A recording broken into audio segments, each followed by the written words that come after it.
Hello guys, इस video में मैं आपको सिखाऊंगा इनकम टैक्स की पूरी एडजस्टमेंट। इससे पहले भी मैंने एक वीडियो बनाई थी, वो वीडियो भी मेरी अच्छी चल रही है। पर इस वीडियो में मैं क्या करूँ, कोशिश करूंगा कि मैं आपको बहुत जल्द से जल्द सारे इनकम टैक्स के एडजस्टमेंट समझा दूं और भी अच्छी तरीके से समझा दूं, जैसे पिछली वीडियो में भी समझाया था वैसे तो मैंने। सो देखिए फ्रेंड्स, सबसे पहले स्टार्ट करते हैं। सबसे पहले हम जब इनकम टैक्स अपना करते हैं तो इनकम टैक्स में कुछ चीजें होती हैं, जैसे होता है advance tax, TDS, provision for income tax और साथ में इनकम टैक्स का रिफंड। हम ये सब चीजें सीखेंगे और सब चीजों के एडजस्टमेंट सीखेंगे, और हम ये सीखेंगे कि जब हम बैलेंस शीट बनाते हैं तब हमें क्या एंट्री करनी पड़ती है। तो आपको ये वीडियो क्या है, ये आपको पूरी देखनी है, शुरू से लेकर आखिर तक देखनी है। मैं आपको पूरी एंट्री सिखाऊंगा कि हम इनकम टैक्स की जब हम अपना हमारा असेसमेंट होता है तब हम क्या एंट्री पास करते हैं, जब हम सेल्फ असेसमेंट टैक्स पे करते हैं, जब हम इनकम टैक्स वाली रिटर्न जब हम भरवाने जाते हैं, तब हम जो टैक्स पे करके आते हैं तब हमें क्या एंट्री करनी चाहिए बुक्स में, और जब हमारा रिफंड आ जाता है तब हमें क्या एंट्री करनी चाहिए। मैं आपको सब सिखाऊंगा। तो फ्रेंड्स, इस वीडियो को आपको आखिरी तक देखना है। तो चलिए स्टार्ट करते हैं। सबसे पहले हमें इनकम टैक्स में एडवांस टैक्स की बात करते हैं। एडवांस टैक्स होता है कि हमें टैक्स एडवांस में पे करना पड़ता है। और ये रहा हमारा एडवांस टैक्स का कैलेंडर। एडवांस टैक्स हमें किस किस डेट पे करना होता है। सो ये रहा, सबसे पहले 15 जून को पे करना होता है, 15 सितंबर, 15 दिसंबर और 15 मार्च को 15%, 45 और 75 और 100%। अब ये चीज आपको कौन बता सकता है? ये चीज आपको आपका सीएस बता सकता है, आपका लॉयर या आपका टैक्स कंसल्टेंट जिससे आप टैक्स भरवाते हो। तो ये लोग आपको अपना एडवांस टैक्स बता सकते हैं कि आपको कितना पे करना है, और उस हिसाब से आप क्या करना, आप बैंक से वो उतना एडवांस टैक्स पे करना और एंट्री पास कर देना। मान लो मैंने 15 जून को मैंने एडवांस टैक्स पे करा, तो मैंने 15 जून को एंट्री पास कर दी, advance tax debit to bank 20,000 रुपए से। उसके बाद मैंने 15 सितंबर, 15 दिसंबर, 15 मार्च को मैंने 25,000, 30,000, 30,000 की एंट्री पास कर दी, और फिर हमारा एडवांस टैक्स का बैलेंस आ जाएगा 1,05,000 का। डेबिट बैलेंस आ जाएगा 1,05,000 का। एडवांस टैक्स हमें क्या करना है? एडवांस टैक्स को हमें करंट एसेट में डालना है, जो हम टैली में इसका लेजर बनाएंगे, टैली में इसका एक लेजर बनाएंगे, एडवांस टैक्स जो हम पे करेंगे। और साथ में ये लिख देना फाइनेंशियल ईयर, कौन से फाइनेंशियल ईयर का हम एडवांस टैक्स पे करना है, तो वो भी आपको डाल देना है। तो फाइनेंशियल ईयर जैसे 2021 22 का पे कर रहे हो तो आप डाल देना 21 22 एडवांस टैक्स फाइनेंशियल ईयर 21 22, और करंट एसेट में उसे बना देना, टैली में बना देना। तो हमारे 31 मार्च को हमारा बैलेंस आ जाएगा, 31 मार्च को हमारा बैलेंस आ जाएगा 1,05,000 रुपए का। हम एग्जाम्पल के तौर पे आपको बता रहे हैं। अब हम सेकंड केस आते हैं। सेकंड केस है हमारा टीडीएस का। टीडीएस हमें क्या करना पड़ता है? टीडीएस एक हमारा डिडक्ट होता है, एक हमारा हम डिडक्ट करते हैं। एक हमारा डिडक्ट होता है, एक हम डिडक्ट करते हैं। मान लो हमने किसी को पेमेंट करनी है, उस पर हम क्या करेंगे, हम टीडीएस डिडक्ट करके उसे पे कर देंगे। जो हम टीडीएस डिडक्ट करते हैं उस पर हमें टीडीएस की रिटर्न भरनी पड़ती है। हमारी 4 रिटर्न जाती है टीडीएस की। अब जो हमारा टीडीएस डिडक्ट होता है, मैं उसकी बात करूंगा, वो हमारे लिए रिटर्न में काम आएगा। जो हमारा टीडीएस डिडक्ट होता है उसका मतलब ये होता है कि किसी ने हमारा टीडीएस हमारा इनकम टैक्स काट के सरकार को जमा करवा दिया। तो हमें किसी से पेमेंट लेनी थी, हमें किसी से मान लो पेमेंट लेनी थी 8,000 रुपए की।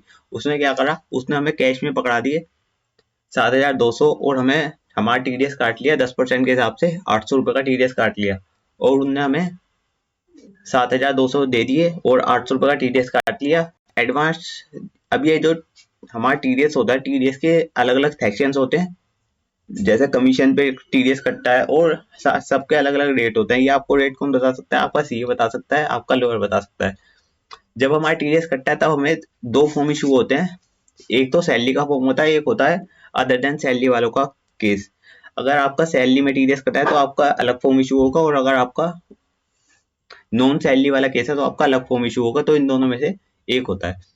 अब हम आते हैं टीडीएस रिसीवेबल। टीडीएस रिसीवेबल क्या होता है? जो हम सॉरी मैंने क्या कहा, मैंने कहा जो हमारा टीडीएस डिडक्ट हुआ, किसी ने हमारा टीडीएस काट लिया, तो उसे हम शो करेंगे टीडीएस रिसीवेबल वाले लेजर में। टीडीएस रिसीवेबल नाम से एक लेजर बनाना, उसके टीडीएस रिसीवेबल के बाद फाइनेंशियल ईयर भी डाल देना। फाइनेंशियल ईयर जैसे कौन सा फाइनेंशियल ईयर का था, मैंने मान लिया कि 21-22 का था, तो हम टैली में एक लेजर बनाएंगे, लेजर का नाम डालेंगे टीडीएस रिसीवेबल फाइनेंशियल ईयर 21-22, और फिर उसे हम करंट एसेट में रखेंगे। करंट एसेट में इसलिए रखेंगे क्योंकि ये हमारा टीडीएस एक तरीके से डिडक्ट हो गया, ये सरकार के पास हमारा जमा है, और जब हम अपनी टैक्स लायबिलिटी पे कर रहे होंगे तो ये हमारा काम आ जाएगा, उससे सेट ऑफ हो जाएगा। जो हम टैक्स लायबिलिटी पे करेंगे तो उससे सेट ऑफ हो जाएगा। ऐसे ही हम एडवांस टैक्स को भी करंट एसेट में इसलिए बनाते हैं क्योंकि ये हमारा एसेट है, क्योंकि ये सरकार के पास हमने जमा कर दिया, हमने अभी टैक्स पे कर दिया। जब हम फाइनल एडजस्टमेंट करेंगे तब हमारा काम आएगा, इसलिए हम इसे करंट एसेट में भी रखते हैं। अब हमारा तीसरा केस आया प्रोविजन का, थर्ड केस आया प्रोविजन का, provision for income tax. Provision for income tax होता है, हम एक एस्टिमेट लगाते हैं कि हमें कितना टैक्स पे करना है, हमारा टैक्स पेबल कितना आएगा। तो हम एक एग्जांपल लेके आपको दिखाते हैं। मान लो हमारा जो प्रॉफिट था, हमारा प्रॉफिट आ रहा है 31 मार्च को 10 लाख रुपए का। हमने क्या करा, हमने ओल्ड रिजीम के हिसाब से हमने अपने टैक्स कैलकुलेशन स्टार्ट कर दिया। इनकम टैक्स में अब क्या चल रहा है, इनकम टैक्स में अब चल रहा है कि एक तो ओल्ड रिजीम है, एक न्यू रिजीम है। ओल्ड रिजीम में अलग टैक्स रेट है, न्यू रिजीम में अलग टैक्स रेट है। तो हमें जोन सा हमारे लिए बेनिफिशियल होता है, हमें वो वाले टैक्स रेट यूज करने होते हैं। कुछ जो न्यू रिजीम है उसमें क्या है, उसमें कुछ डिडक्शन हमें अलाउड नहीं है, और जो ओल्ड रिजीम है उसमें हमें साइड डिडक्शन अलाउड है। अब क्या है, ओल्ड रिजीम के हिसाब से हमने मान लिया कि हमें तो ओल्ड रिजीम में फायदा हो रहा है, या आपका सीए या आपका टैक्स कंसल्टेंट बताएगा। अब देखो, हमें ओल्ड रिजीम में हमने टैक्स कैसे कैलकुलेट करा, हमने कहा 5% लगेगा, जो 2.5 से 5 लाख की इनकम है उस पर 5% लगेगा, और फिर उसके बाद 5 से 10 लाख की इनकम पर 20% लग जाएगा 1 लाख रुपए का, और फिर ये हो जाएगा हमारा 1,12,500। उस पर हेल्थ एंड एजुकेशन सेस लग जाएगा 4% का, और फिर हमारा जो टोटल प्रोविजन की अमाउंट आएगी, हम ये एस्टिमेट कर लेंगे कि हमें 1,17,000 रुपए पे करने हैं सरकार को। हमने एस्टिमेट कर लिया हमें 1,17,000 रुपए पे करने हैं। फ्रेंड्स याद रखना, हमें इसमें क्या है, इसमें हमें एडवांस टैक्स टीडीएस हमें डिडक्ट नहीं करना होता। जो हम एडवांस टैक्स हमें पे कर दिया सरकार को, जो टीडीएस डिडक्ट कर लिया, हम यहाँ से प्रोविजन से अभी हमें इसे डिडक्ट नहीं करेंगे, हम इसे यहाँ से डिडक्ट नहीं करेंगे, हम प्रोविजन की पूरी अमाउंट डालेंगे। प्रोविजन हम पूरा बनाएंगे, और ये प्रोविजन हम प्रॉफिट एंड लॉस अकाउंट से बनाएंगे, तो ये एक प्रॉफिट से हमारा कम हो जाएगा, तो ये प्रॉफिट से हमारा कम हो जाएगा, और हमारी क्या है, करंट लायबिलिटी में हमारे शो होने लग जाएगा। अब देखिए, और मैं आपको एक बात और बताता हूँ, जो हमारे प्रोविजन जो हम डिडक्ट करते हैं, जैसे हम प्रोविजन हम बना रहे हैं प्रॉफिट एंड लॉस से, तो ये हमारा अलाउड नहीं होता, ये हमारा डिसअलाउ होता है। इनकम टैक्स में हमारा अलाउड नहीं होता, मतलब एज एन एक्सपेंस अलाउड नहीं होता, तो हम इससे अपना प्रॉफिट नहीं घटा सकते। तो मान लो जो हमारा प्रॉफिट आ रहा होगा और उसमें हमारा प्रोविजन एज एन एक्सपेंस दिख रहा है, तो हम क्या करेंगे, हम प्रॉफिट एंड लॉस का वो वाला प्रॉफिट ले लेंगे, उसमें क्या करेंगे, उसमें ऐड कर देंगे जो हमने प्रोविजन ऑलरेडी डिडक्ट कर चुके हैं, और फिर उससे हमारा आ जाएगा taxable profit as per income tax. अगर आपको ये बात समझ में नहीं आई तो ये बात आपको आपका सीए बता सकता है, एलएलबी बता सकता है, या आपका जो भी टैक्स कंसल्टेंट है जिसे टैक्स की नॉलेज है वो बता सकता है। अब हम आ गए 31 मार्च को। 31 मार्च को हमें प्रोविजन बनाना था, मैंने आपको बता दिया प्रोविजन हमने कैलकुलेट कर लिया, 1,17,000 रुपए का हमारा प्रोविजन बनेगा। ये आपको आपका सीए भी कैलकुलेट करके दे सकता है। और कुछ लोग क्या करते हैं, कुछ लोग 31 मार्च को ये प्रोविजन के अमाउंट कैलकुलेट नहीं करते, वो क्या करते हैं, वो सीधा जब अपनी रिटर्न फाइल करवाने जाते हैं, जब वो अपनी रिटर्न फाइल करवाने जाते हैं, तब वो क्या करते हैं, तब वो अपना टैक्स पेबल देख लेते हैं कि हमारे रिटर्न में क्या आ रहा है टैक्स पेबल, और रिटर्न में जो टैक्स पेबल आता है उससे प्रोविजन की अमाउंट बना देते हैं, उससे प्रोविजन यहाँ पे फिल कर देते हैं। ठीक है, ये भी तरीका सही है, पर ये तरीका तब सही है जब आपके फाइनेंशियल स्टेटमेंट अप्रूव नहीं होते, मतलब आपकी जो बैलेंस शीट और प्रॉफिट एंड लॉस है वो फाइनल नहीं हुआ है अभी तक, balance sheet profit and loss अभी तक फाइनल नहीं हुए, तब ये वाला केस चल सकता है। ठीक है, और ज्यादातर यही केस चलता है कि वो क्या करते हैं, वो सीधा अपनी जो रिटर्न फाइल करवाते हैं उसमें टैक्स पेबल देखते हैं कि टैक्स पेबल इतना आ रहा है, टैक्स पेबल से प्रोविजन बना देते हैं। अब हम क्या करेंगे, देखिए हमने 31 मार्च को क्या करा, 31 मार्च को हमने एंट्री करी P&L account debit to provision for income tax, profit and loss account debit to provision for income tax, provision बन जाएगा हमारा, प्रोविजन हमारा बनेगा, हम लिख देंगे फाइनेंशियल ईयर 2021 और 22 के लिए बनाया था प्रोविजन, तो provision for income tax financial year 2021-22 इसका नाम डाल देना। जब टैली में एक लेजर बनाना, provision for income tax financial year 21-22, और फिर से क्या करना, इसे करंट लायबिलिटीज में शो कर देना। तो इससे हमारा क्या हो जाएगा, इससे हमारा एक लायबिलिटी क्रिएट हो जाएगी 1,17,000 रुपए की। तो 31 मार्च को जो हमारे फाइनल बैलेंस आएंगे, मैं आपको एक बार दिखाता हूँ। 31 मार्च 2021 को हमारे फाइनल बैलेंस क्या आ रहे होंगे, 31 मार्च रुकिए 2022 को, 31 मार्च 2022 को हमारे फाइनल बैलेंस क्या आ रहे होंगे बैलेंस शीट में, मैं आपको ये दिखा देता हूँ। एक तो हमारा प्रोविजन आ रहा होगा, provision for income tax, TDS, advance tax. Provision for income tax, TDS, advance tax, provision हमारी लायबिलिटी है टीडीएस, और ये एडवांस टैक्स हमारा एसेट है।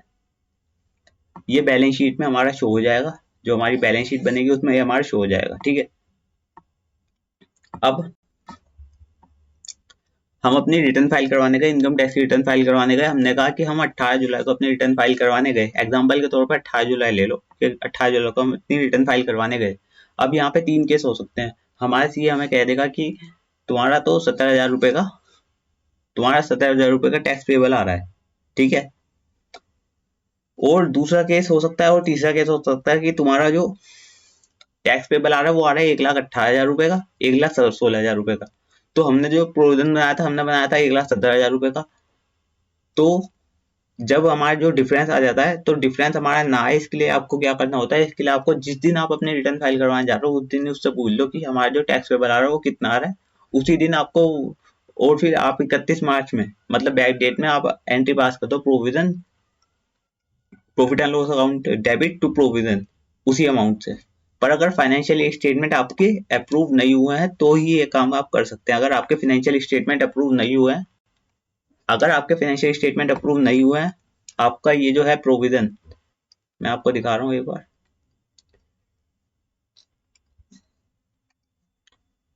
हमारे ये डिफरेंस आ रहा है, ऐसे हमारे डिफरेंस आ रहा है। तो हम, हमारे फाइनेंशियल स्टेटमेंट अभी तक अप्रूव नहीं हुए, तो हमने क्या कहा, हमने सेम केस फॉलो करेंगे जो हमारा केस 1 है।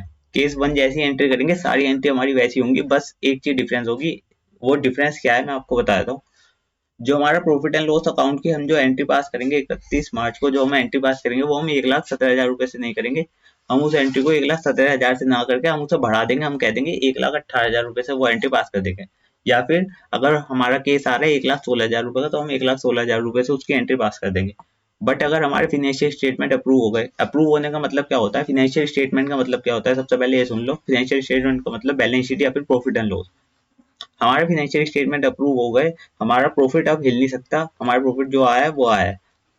और जब फाइनेंशियल स्टेटमेंट अप्रूव कैसे होता है, जब उस पर साइन मार देते हैं बोर्ड ऑफ डायरेक्टर, अगर कंपनी की बात कर रहे हैं तो ये वाले दो, ये सेकंड केस और थर्ड केस, अगर फाइनेंशियल स्टेटमेंट अप्रूव होने के बाद वाला केस है तो ये मैं आपको अगली वीडियो में बताऊंगा, सेकंड वीडियो में, क्योंकि ये वाला केस जनरली होता ही नहीं है, बहुत ही कम लोगों के चांसेस है ऐसा केस होता है उनका। तो ये मैं आपको अगली वीडियो में बताऊंगा, वरना वीडियो लंबी हो जाएगी। अब हम बात करते हैं अपने इसी केस पे। एडवांस टैक्स हमारा प्रोविजन के बराबर है, मतलब हमारा 1,17,000 रुपये का ही हमारा जो एक्चुअल टैक्स है, सॉरी मैंने एडवांस टैक्स बोल दिया, हमारा जो एक्चुअल टैक्स पेबल आ रहा है रिटर्न में, हम रिटर्न फाइल करवाने गए तो हमारा बिल्कुल प्रोविजन के अमाउंट के बराबर आ रहा है। बिल्कुल सही है। हम क्या करेंगे, हमने लिखा provision for income tax is equal to, हमारा आ रहा था 1,17,000 रुपये का टीडीएस, एडवांस टैक्स और एडवांस टैक्स हमारे आ रहे थे, ठीक है। और हमारे जो उनने सीए ने हमारी रिटर्न बना के दी, हमारे लॉयर ने रिटर्न बना के दी, हमने कहा कि हमारा जो एक्चुअल टैक्स पेबल आ रहा है वो आ रहा है 1,17,000 रुपये का। जो हमारा एडवांस टैक्स आ रहा है उसमें से हम क्या कर देंगे, उसमें से हमारा लेस होके हमारी इनकम उसकी रिटर्न में ही शो हो जाएगा कि एडवांस टैक्स हमारा था 1,05,000 का, हमारा टीडीएस था 800 रुपये का, तो हमें बैंक से पेमेंट करनी पड़ गई 11,200 रुपये की। हमारा टैक्स पेबल आ रहा था 1,17,000 रुपये का, हमारा एडवांस टैक्स आ रहा था 1,05,000 का, टीडीएस आ रहा था 800 का, तो हमारे बैंक से पेमेंट करनी पड़ गई हमें 11,200 रुपये की। अब क्या करो, जब बैंक से पेमेंट करिए तो क्या करो, उसकी एंट्री भी पास करेंगे। हमें 18 जुलाई को एंट्री करेंगे, self assessment tax debit, self assessment tax debit, और यहाँ पे फाइनेंशियल ईयर भी डाल देना, उसका फाइनेंशियल ईयर कौन सा है, financial year 2021-22 to bank account. Bank से हमने 11,200 रुपये पे कर दिए। अब टैली में क्या करना, टैली में जाना, या बिजी या सैप जो भी यूज कर रहे हो, मार्क या जीएनयू कैश, जो सा भी सॉफ्टवेयर यूज कर रहे हो उसमें जाना, उसमें करंट एसेट में एक लेजर बना देना सेल्फ असेसमेंट टैक्स नाम से, ठीक है। सेल्फ असेसमेंट टैक्स नाम से एक लेजर बना दिया। अब हमारे ये सारे बैलेंस तो शो हो ही रहे थे, अब एक और बैलेंस शो हो जाएगा, सेल्फ असेसमेंट टैक्स 11,200 रुपये का सेल्फ असेसमेंट टैक्स हमारा शो हो जाएगा। उसके बाद हमें कोई एंट्री पास नहीं करनी। उसके बाद जब हमारा असेसमेंट ऑर्डर आ जाएगा, जब हमारा असेसमेंट ऑर्डर आ जाएगा, when you receive your ITR assessment order, देखो when you receive your ITR assessment order then do this entry. Assessment order हमारा कहाँ से मिलता है, या तो आप अपनी इनकम टैक्स की वेबसाइट चेक कर लो, इनकम टैक्स की वेबसाइट पे जाना, वहाँ पे लॉगिन आईडी पासवर्ड डालना तो वहाँ से मिल जाएगा, वरना ईमेल पे आ जाता है। अगर ईमेल आईडी सही डालिए तो ईमेल पे आ जाएगा। जब असेसमेंट ऑर्डर आ जाएगा तब असेसमेंट ऑर्डर को देख के ये वाली एंट्री पास करनी है, ये वाली एंट्री डालनी है। Provision for income tax debit, provision जो हमारा था वो डेबिट हो जाएगा 1,70,000 रुपए से। अगर हम हमारे 1,18,000 रुपए से बना हुआ है तो 1,18,000 रुपए से पे हो जाएगा, और अकॉर्डिंगली वो नेसेसरी चेंजेस कर देना। मतलब यही है कि हमारा जो टैक्स पेबल आ रहा था, देखो हमारा टैक्स पेबल अगर हमारा 1,18,000 रुपये आ रहा है तो हमने सेल्फ असेसमेंट टैक्स भी ज्यादा पे करा होगा, तो वही है आप अपने आप कर लेना। अब ये है कि एडवांस टैक्स को हमारा एडवांस टैक्स जो हमारा आ रहा था उसे क्रेडिट कर दिया, और जो सेल्फ असेसमेंट टैक्स है उसे क्रेडिट कर दिया, और ये आपस में सेट ऑफ हो गए सारी चीजें, और हमारे सारे बैलेंस जीरो हो जाएंगे। ये सारे बैलेंस जीरो हो जाएंगे। हमने क्या करा, हमने कुछ नहीं करा, जो डेबिट हो रहा था उसे क्रेडिट कर दिया, और जो क्रेडिट बैलेंस आ रहा था उसे डेबिट कर दिया, और ये हमारा सेट ऑफ हो गया, सारी एंट्री पास हो गई। ये वाला केस हो गया, पर एक केस अभी बाकी रह गया, एक केस है इनकम टैक्स रिफंड वाला। इनकम टैक्स रिफंड वाला केस सुन के चले जाना। और ये वाले जो केस हैं कि फाइनेंशियल स्टेटमेंट अप्रूव हो गए तो उसके बाद प्रोविजन को कैसे चेंज करते हैं मैं बता दूंगा, ये अगली वीडियो में बताऊंगा ये वाली बात। तो पर अभी हमें क्या है, अभी इनकम टैक्स रिफंड वाला केस देखना है। तो इनकम टैक्स रिफंड वाला केस देख रहे हैं हम। इनकम टैक्स रिफंड वाला केस देख लो कि जी हमारा एडवांस टैक्स आ रहा था, हमारा एडवांस टैक्स फाइनेंशियल ईयर 21-22 का, और टीडीएस रिसीवेबल, हमारा एडवांस टैक्स शो हो रहा था, टीडीएस रिसीवेबल शो हो रहा था। 1,00,000 रुपए का हमारा एडवांस टैक्स था, हमारा टीडीएस रिसीवेबल था, हमारा टीडीएस कटा था 20,000 रुपए का। प्रोविजन हमने बना रखा था, पहले से ही प्रोविजन बना रखा था, 1,10,000 रुपए का प्रोविजन बना रखा था हमने अकाउंट में। हमने प्रोविजन बना रखा था 1,10,000 रुपए का, एज पर आईटीआर बना रखा था। मतलब वो ये जिस दिन हम अपनी रिटर्न फाइलिंग करवाने गए, हमने देखा कि जी रिटर्न है ये, हमारी देखो ये रिटर्न है, यहाँ पे टैक्स पेबल लिखा हुआ आ रहा है, टैक्स पेबल लिखा हुआ आ रहा है, तो हमने उतने अमाउंट से प्रोविजन बना दिया। 31 मार्च को बना दिया, 31 मार्च 2022, 31 मार्च 2022, क्योंकि हमारा फाइनेंशियल ईयर हम ये मानते हुए चल रहे हैं, तो फाइनेंशियल ईयर 21-22 मानते हुए चल रहे हैं। हमने प्रोविजन बना दिया 31 मार्च को 1,10,000 रुपए से। अब क्या करेंगे, अब देखो when you receive,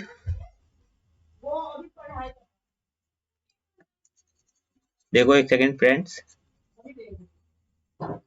जब हम अपनी रिटर्न फाइल करवाने जाते हैं फ्रेंड्स, जब हम अपनी रिटर्न फाइल करवाने जाएंगे तो रिटर्न फाइलिंग वाली डेट मान लो 18 जुलाई को हम अपनी रिटर्न फाइल करवाने गए, तो रिटर्न फाइलिंग वाली डेट पे क्या करना, जब हम अपनी रिटर्न फाइल करवाने जाएंगे, सॉरी फ्रेंड्स, यहाँ पे क्या लिखा हुआ था, एक second,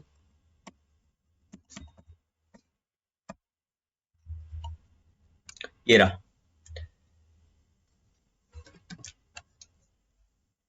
friends, when you receive ITR assessment order, हम अपनी ITR भरवाने, जब हम अपनी ITR भरवाने जाएंगे तब तक हम उससे प्रोविजन का अमाउंट पूछ लेंगे। जो हमारा सीए है वो हमें बता देगा कि हमारा प्रोविजन का अमाउंट क्या आ रहा है, मतलब हमारा टैक्स पेबल कितना आ रहा था, और वो टैक्स पेबल हमारा वो अपना एडवांस टैक्स और टीडीएस से हमारा वो टैक्स पेबल सेट ऑफ हो जाएगा। पर हम बुक में एंट्री कब मारेंगे, हम अपनी बुक्स ऑफ अकाउंट में एंट्री कब मारेंगे, हम एंट्री तब करेंगे जब हमारा असेसमेंट ऑर्डर आ जाएगा। असेसमेंट ऑर्डर आ जाएगा, ये देखिए, जब हमारा असेसमेंट ऑर्डर आ जाएगा तब हम लिखेंगे provision for income tax, provision for income tax financial year 21-22। हम इसे क्या कर देंगे, जो हमारी क्रेडिट की अमाउंट आ रही थी, जो हमारी क्रेडिट की अमाउंट आ रही थी, सॉरी फॉर डिस्टर्बेंस, पहले इसे बोल लेने देते हैं। तो फ्रेंड देखिए हमारा क्या है, हमने प्रोविजन की अमाउंट आ रही थी, क्रेडिट बैलेंस आ रहा था 1,10,000 रुपए का, हमने क्या करा, क्रेडिट को डेबिट कर दिया। मतलब वो ये सेट ऑफ करना है, क्रेडिट को डेबिट कर दो, और एडवांस टैक्स को हमने क्रेडिट कर दिया। पर हमने एक नई चीज करी, जब हमारा असेसमेंट ऑर्डर आ गया वो, तो असेसमेंट ऑर्डर में हमें लिखा था कि हमारा तो रिफंड आने वाला है जी, हमारा रिफंड आने वाला है 10,000 रुपए का। और 10,000 रुपए का रिफंड हमें कैसे पता चला, देखो ये यहाँ से पता चलेगा, हमें कैसे पता चलेगा, देखिए यहाँ से पता चलेगा। हमने एसेस में एडवांस टैक्स कितना पे करा था, हमने एडवांस टैक्स पे करा था 1,00,000 रुपए का, टीडीएस हमारा था 20,000 रुपए का, प्रोविजन मतलब हमें टैक्स पेबल आ रहा था हमारा 1,10,000 रुपये का एज पर ITR आ रहा था। तो ऑब्वियस सी बात है कि हमारा इनकम टैक्स का रिफंड बनेगा, क्योंकि हमने सरकार को ज्यादा पे कर रखा है, हमारा कम टैक्स आ रहा है। तो हमारा 10,000 रुपये का रिफंड बन गया, और असेसमेंट ऑर्डर आने पे हमने ये एंट्री पास कर दी कि हमारा तो रिफंड आ रहा है, आने वाला है 10,000 रुपये का रिफंड आने वाला है। अब जब हम एक्चुअली हमारा रिफंड आ जाएगा बैंक अकाउंट में, when you receive your refund in the bank account, तब हम एंट्री वाली पास करेंगे, बैंक अकाउंट डेबिट 10,500, और जब बैंक में हमें शो होगा 10,500, बैंक में दिखेगा 10,500, तो हम कहेंगे हमारा रिफंड, हमारा असेसमेंट ऑर्डर में तो 10,000 आ रहा था, बैंक में हमारा 500 रुपए का एक्स्ट्रा पैसा आया है। तो ये एक्स्ट्रा पैसा होता है हमारा जब इनकम टैक्स जो रिफंड होता है उस पर हमारा इंटरेस्ट आ जाता है, interest on income tax refund, इसे interest on income tax refund बोलते हैं। और ये आपका सीवी बता सकता है। अब देखिए हमने क्या करा, when you receive your income tax refund, जब हम अपना बैंक में रिसीव कर लेंगे इनकम टैक्स रिफंड, तो हम क्या एंट्री पास करेंगे, बैंक में तो हमारा पैसा आ गया, तो हम करेंगे बैंक अकाउंट डेबिट 10,500, और income tax refund financial year 21-22, ये जो हमने अभी लेजर बनाया था